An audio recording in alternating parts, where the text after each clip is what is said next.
Kadir'in ihanet ettiğini öğrenen Eşref'in yapacağı kritik hamle yeni bölüme damgasını vuracak. Kadir ölecek mi? Nisan, Çiğdem'le boğuşurken Atıf'ın vurulmasıyla artık geri dönüşü zor olan sürpriz bir yola giriyor. Ayrıca bu konuyla ilgili beklenmedik bomba olaylar bizleri bekliyor. Ve dikkatlerden kaçan bir detay Nisan'ı köşeye sıkıştıracak. Nisan ve Eşref'in çocukluğunda yaşanan şok olay ortaya çıkıyor ve bu olayın anlatılmasıyla hem Eşref hem de Nisan aslında geçmişte birbirlerini tanıdıklarını anlayacaklar. Çiğdem'in büyük planı ise Eşref için yeni dönemin başlangıcı olacak.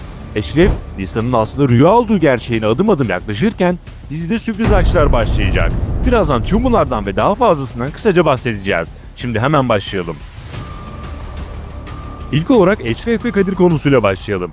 Beklediğimiz gibi son bölümde Eşref Kadir'in hain olduğunu öğrendi. Normalde Eşref'in kuralına göre ihanetin cezası ölümdür. Fakat Eşref'in yetimlerin başına geçmesi aslında onun için işleri zorlaştıracak. Çünkü bu durum Eşref için sadece bir ihanet değil, aynı zamanda bir aile meselesi. Kadir'in ihanetini öğrenen Eşref, onu öldürmemek için kendini zor tutacak ve sonucunda öldürmeme kararı alacak. Çünkü Yakup Baba'ya söz verdi. Kadir'i öldürmemesinin tek sebebi Yakup Baba'nın hatırı olacak. Ancak Eşref'in elbette Kadir'i cezasız bırakması beklenmiyor. Eşref'in ilk işi Kadir'i yetimlerden atmak olabilir. Hatta Eşref'ten Kadir'in hain olduğunu Yakup Baba'ya anlatıp akıl danışması beklenir. Kadir hakkında verecek olan kararı Yakup Baba'ya ve yetimlerin diğer üyelerine bırakabilir. Belki de bu konuda bir oylama yapılır. Kısacası Eşref Kadir'i öldürmeyecek ancak cezası verilecek. Sonrasında ise Kadir kendine yeni bir yol çizerek beklenmedik sürpriz hamlelere imza atacak. Bu da Eşref için yeni zorlu bir dönemin sinyali olacak.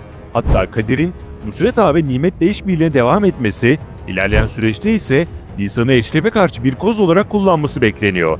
Ne de olsa Nisan artık Eşref'in zaafı oldu. Şimdi gelelim bomba sürprizlere. Nisan artık Çiğdem'in gerçek yüzünü öğrendi. Atıf'ı alıkoyduğunu, Eşref'e takıntılı olduğunu, psikopat manyak biri olduğunu net olarak gördü. Nisan Çiğdem'e karşı direndi ancak Atıf'ı kurtarma konusunda zamanlama ve planlama hatası yaparak bedelini ağır ödedi. Geçtiğimiz bölümde Nisan tam 2 kez eline silah aldı. Birinde Eşref'i korumak için, diğerinde ise Çiğdem'i hedef aldı. Fakat Çiğdem kıvraklığını kullanarak hızlı bir hamleyle Nisan'ın elindeki silahı almak isterken aralarında kısa süreli bir çekişme yaşanacak ve patlayan silah sonucu Atıf vuruluyor.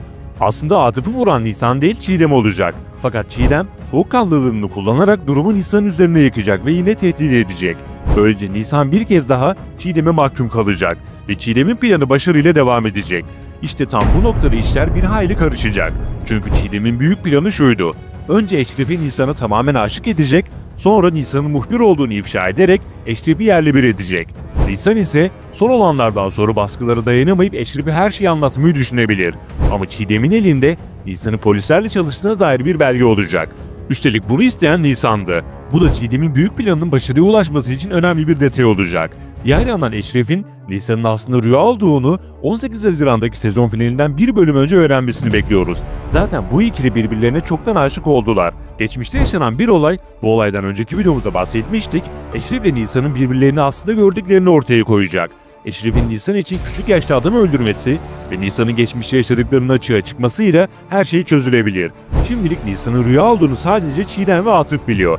Muhtemelen Atıf ölürse bunu sadece Çiğdem biliyor olacak. Ancak eğer Eşref ve Nisan çocuklukta yaşadıkları o anıyı hatırlarsa ve birbirlerini anlatırlarsa bu dizinin en büyük dönüm noktası olabilir. Hatta Nisan Eşref'e çocukluğunda yaşadığı bir olayı anlatırsa Eşref bu hikayeyi rüyayla bağdaştıracaktır. Çiğdem ise bu sırrı Eşref'e ifşa etmek için doğru anı bekleyecek ve Nisan'ı polisle işbirliği yaptığı için suçlayarak Eşref'in kalbini kırmayı hedefleyecek. Tabii bir de Çiğdem'in gizli odası var. Nisan evin anahtarını eline geçirmişti ancak Çiğdem'in bunu halletmesi bekleniyor. Peki sizce Eşref Nisan'ın rüya olduğunu öğrendiğinde ne yapacak? Aşkları bu sırrı kaldırabilecek mi? Yorumlarınızı mutlaka yazın. Şimdi gelelim dizide başlaması beklenen 3 sürpriz aşk senaryosuna. Dizinin çapkın karakteri Gürdal, Nisan'ın arkadaşı Ceren'e kafayı zaten takmıştı ve sanat galerisinde fırsatı değerlendirerek Ceren'in dikkatini çekmeyi başardı. Bu ikili yemeğe çıkma senaryosuyla birbirlerini daha yakından tanımaya başlayacak. İlerleyen süreçte ise sürpriz bir ilişki başlayabilir. Bir başka sürpriz aşkın ise Profesör Faruk ve Afra arasında başlaması bekleniyor. Afra daha ilk dakikadan Profesör'den etkilendi.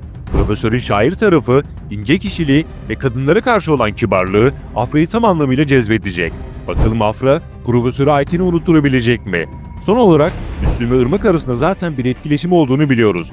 Bu ikili arasında da yakın zamanda bir ilişki başlayacaktır. Sizce dizide bu kadar aşk senaryosu iyi olur mu? Hangi ikiliyi birlikte görmek isterdiniz? Fikir ve düşüncelerinizi yorumlarda belirtmeyi unutmayın.